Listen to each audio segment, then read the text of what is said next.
Baik, Om Swastiastu. Assalamualaikum warahmatullahi wabarakatuh. Shalom, namo buddhaya, dan salam harmoni.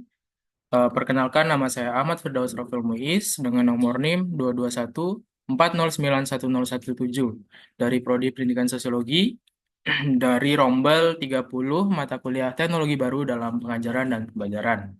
Di sini saya akan presentasikan hasil temuan saya terkait eh, soal ujian tengah semester dari mata kuliah teknologi baru dan dalam pengajaran dan pembelajaran. Next slide.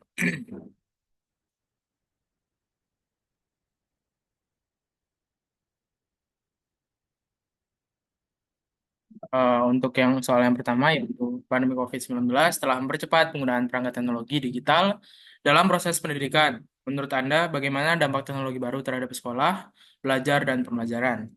Jadi, dampak teknologi baru terhadap sekolah, belajar, dan pelajaran selama pandemi COVID-19.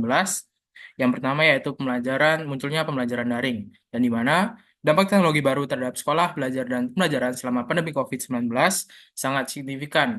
Dengan perubahan yang terjadi secara cepat dan merata, baik bagi peserta didik, guru, maupun orang tua, penggunaan teknologi menjadi sangat penting untuk memastikan kelangsungan pendidikan di masa pandemi yang dimana pada periode tersebut pemerintah menerapkan kebijakan pembelajaran jarak jauh, yang berarti bahwa pembelajaran tidak lagi dilakukan secara tatap muka, melainkan melalui media teknologi seperti ponsel, laptop, komputer, dan internet. Kemudian dari adanya pembelajaran daring membuat dampak yang kedua yaitu pembelajaran menjadi fleksibel, ya dimana setiap individu, baik guru maupun siswa, dituntut untuk cepat beradaptasi dengan penggunaan teknologi. Yang dimana salah satu kelebihan dari pembelajaran daring adalah fleksibilitasnya. Peserta didik dapat belajar kapanpun dan dimanapun sesuai dengan kenyamanan mereka. Sebagai fasilitator, guru juga harus mampu menyesuaikan diri dengan teknologi serta merancang pembelajaran yang menarik dan sesuai dengan format daring.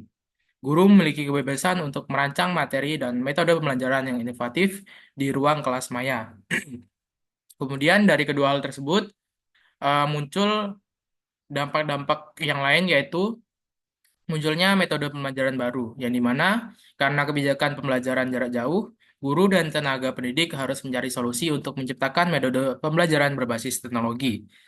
Berbagai platform seperti e-learning, Zoom, Google Meet, dan grup WhatsApp digunakan untuk menunjang kelancaran proses pembelajaran, memungkinkan interaksi yang lebih fleksibel antara guru dan siswa. Kemudian yang kedua yaitu tuntutan penggunaan teknologi yang lebih tinggi, yang dimana salah satu dampak besar yang dirasakan oleh institusi pendidikan adalah meningkatnya kebutuhan akan penguasaan teknologi, yang dimana guru diharuskan untuk merancang materi pembelajaran yang menarik dan berbasis teknologi, seperti menggunakan PowerPoint, membuat video pembelajaran, serta melaksanakan penilaian dan evaluasi secara digital. Sementara itu, peserta didik juga harus dapat menguasai berbagai platform digital untuk mendukung proses pembelajaran mereka. Next slide.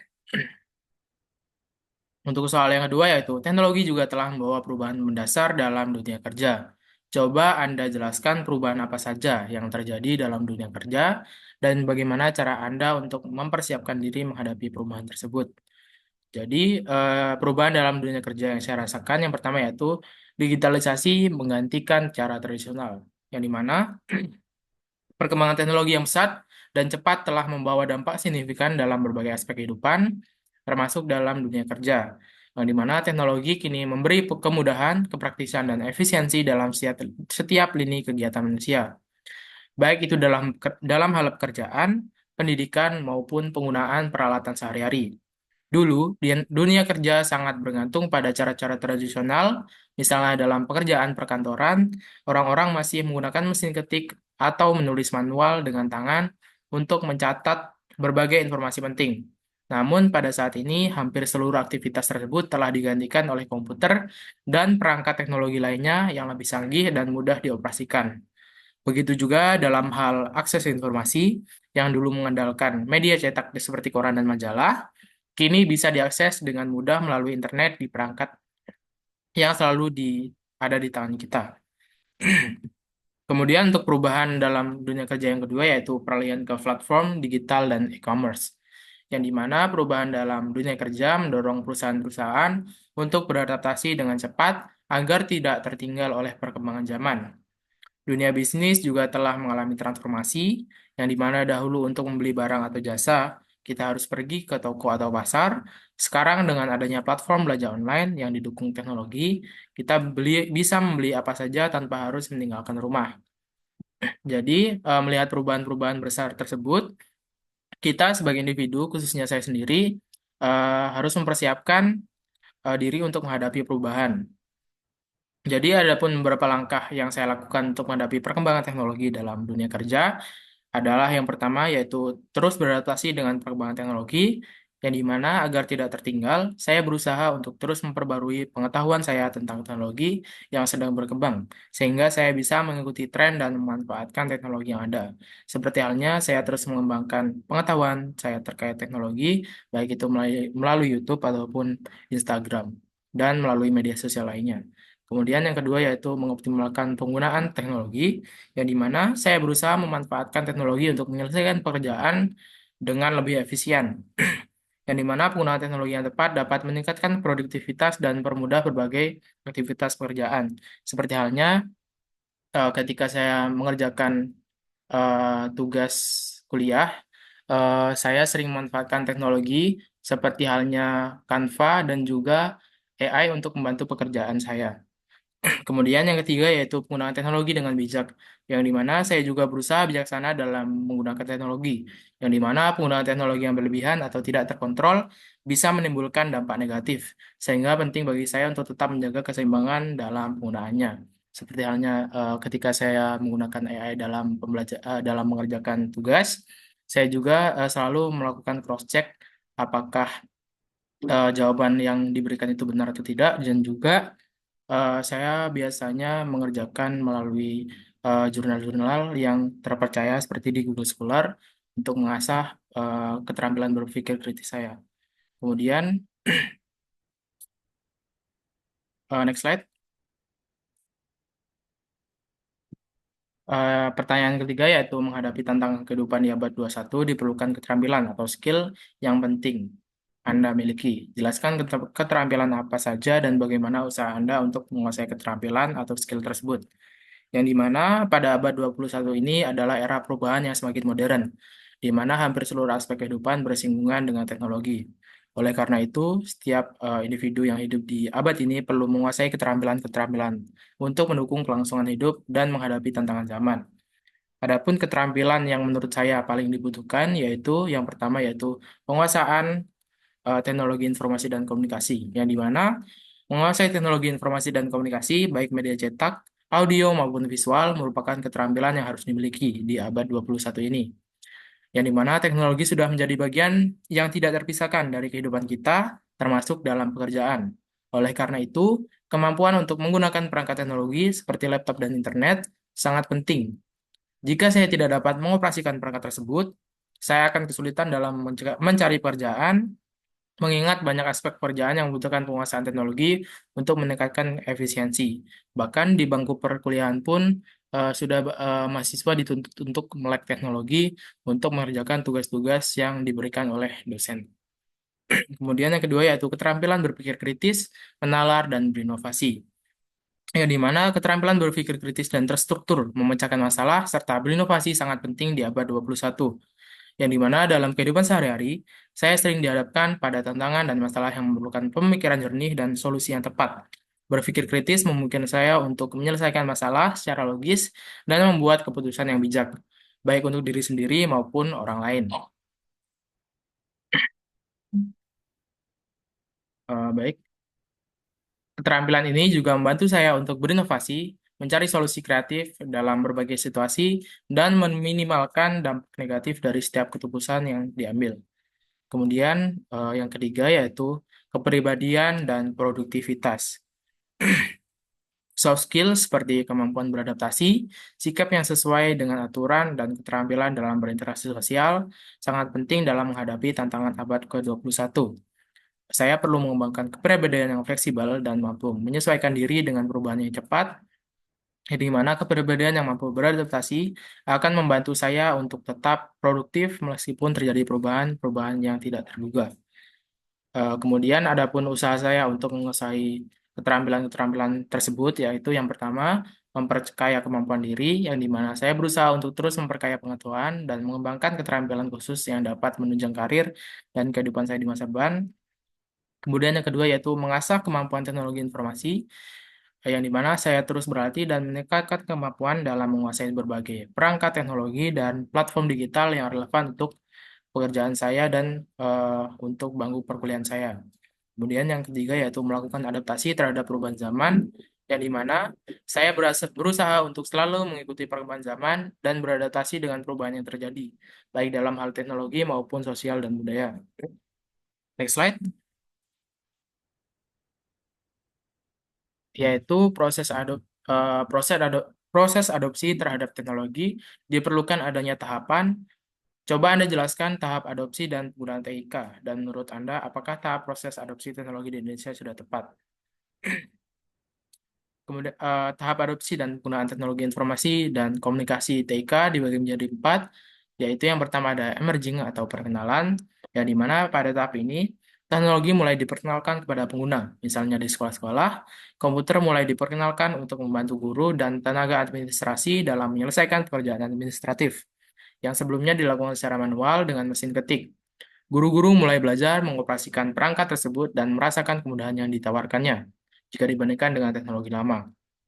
Kemudian yang kedua yaitu applying atau penerapan, yang dimana pada tahap ini penggunaan perangkat TIK sudah diterapkan secara bertahap, misalnya proses administrasi dan perencanaan pembelajaran seperti pembuatan RPP sudah mulai menggunakan komputer, yang membuat hal ini memberi kesempatan bagi pendidik untuk menerapkan TIK dalam pengajaran. Namun, masih terdapat beberapa kendala seperti keterbatasan atas akses ke fasilitas dan sumber daya TIK yang memadai. Kemudian yang keempat yaitu infusing atau penyatuan. Pada tahap ini, TIK mulai diintegrasikan ke dalam kurikulum. Di sekolah-sekolah besar, hampir seluruh kelas sudah dilengkapi dengan komputer, dan peserta didik mulai terbiasa dengan mengoperasikan perangkat digital dalam proses pembelajaran. Penggunaan TIK sudah menjadi bagian dari kegiatan belajar mengajar sehari-hari. Kemudian yang keempat yaitu transforming atau transformasi, yang dimana pada tahap ini guru sudah mahir mengoperasikan perangkat digital dan memanfaatkannya secara maksimal dalam proses pembelajaran. Begitu juga dengan peserta didik, mereka telah terbiasa menggunakan perangkat digital dengan baik dan memiliki literasi digital yang memadai. Pada tahap ini, penting adanya pendampingan yang berkelanjutan agar penggunaan perangkat digital memberikan manfaat maksimal dan menghindarkan peserta didik dari dampak negatif teknologi. Kemudian, eh, apakah tahap proses adopsi teknologi di Indonesia sudah tepat? Menurut saya, tahap adopsi teknologi di Indonesia pada dasarnya sudah tepat, namun penerapannya seringkali dilakukan secara terburu-buru, sehingga hasilnya kurang optimal. Salah satu contoh yang dapat dilihat adalah penerapan teknologi komputer dan e-learning, yang tidak diimbangi dengan pelatihan yang memadai bagi guru dan tenaga pendidik, yang mengakibatkan mereka terpaksa mengimplementasikan teknologi dalam kurikulum tanpa persiapan yang matang, yang akhirnya menghambat proses administrasi sekolah dan pembelajaran di kelas. Di sisi lain, meskipun tahap adopsi teknologi sudah ada, pada tahap awal seharusnya pengguna terlebih dahulu mengenal dan memahami teknologi yang akan diadopsi. Namun di Indonesia, banyak masyarakat yang langsung mengadopsi teknologi tanpa pemahaman yang cukup mengenai cara penggunaannya, yang menyebabkan penerapan teknologi kurang tepat sasaran. Contohnya, banyak orang tua yang membeli handphone untuk anak-anak di bawah umur tanpa memberikan pengenalan dan pengendalian yang tepat, yang mengakibatkan anak-anak rentan terhadap dampak negatif dari penggunaan teknologi yang belum mereka pahami dengan baik. Next slide. Untuk soal kelima dan terakhir yaitu, menurut Anda, bagaimana proses pembelajaran yang tepat diselenggarakan di sekolah pada era digital saat ini, dan bagaimana pula cara untuk melakukan penilaian terhadap proses pembelajaran yang berlangsung? Proses pembelajaran di era digital saat ini perlu diselenggarakan dengan pendekatan yang lebih inovatif dan fleksibel, di mana digitalisasi membawa kemajuan pesat dalam dunia pendidikan yang ditandai dengan ketersediaan berbagai sumber belajar, termasuk internet dan media elektronik. Adapun proses pembelajaran yang tepat di era digital, yang pertama yaitu inovasi pembelajaran harus terus digalakan untuk mencapai hasil belajar yang lebih berkualitas. yang di mana gaya belajar peserta didik di era digital cenderung berbeda, dengan kecenderungan menggali informasi secara mandiri dan lebih luas. Oleh karena itu, proses pembelajaran harus memberi ruang bagi peserta didik untuk menemukan informasi dan wawasan baru, bukan hanya bergantung pada informasi yang diberikan oleh guru. Kemudian yang kedua yaitu dalam pembelajaran peserta didik harus menjadi fokus utama, yang di mana desain kurikulum perlu disesuaikan agar lebih praktis dan fleksibel, memberikan ruang bagi peserta didik untuk mengembangkan potensi kognitif, psikomotor, dan afektif mereka. Kurikulum yang fleksibel memungkinkan peserta didik untuk lebih aktif dan menemukan dan memahami materi pelajaran. Kemudian yang ketiga yaitu pembiasaan belajar mandiri. Juga penting untuk mengembangkan kemandirian serta peserta didik. Kemandirian ini bukan berarti melepaskan tanggung jawab guru, tetapi mendorong peserta didik untuk bertanggung jawab terhadap proses pembelajaran mereka, serta mengembangkan kreativitas, berpikir logis, dan berpikir kritis. Dengan cara ini, pembelajaran di era digital akan lebih terstruktur dan berkelanjutan. Kemudian, untuk penilaian terhadap proses pembelajaran dapat dilihat dari eh, penguasaan peserta didik terhadap teknologi dalam menunjang bagaimana kegiatan belajar mereka. Penilaian ini meliputi kegiatan peserta didik dapat memanfaatkan teknologi seperti berpikir kritis, mengumpulkan dan menyimpan informasi secara efektif. Selain itu, penilaian terhadap sikap peserta didik juga menjadi tantangan di era digital, yang di mana penilaian sikap yang lebih menyeluruh, seperti penggunaan asesmen formatif dan sumatif, serta melibatkan penilaian teman sejawat dan orang tua, akan membantu memberikan gambaran yang lebih proporsional tentang perkembangan sikap peserta didik. Next slide. Mungkin sekian presentasi dari saya. Terima kasih atas perhatiannya dan mohon maaf apabila terdapat kesalahan kata dan kalimat yang saya ucapkan. Saya tutup dengan para mesanti. Om Santi Santi Santi Om. Wassalamualaikum warahmatullahi wabarakatuh.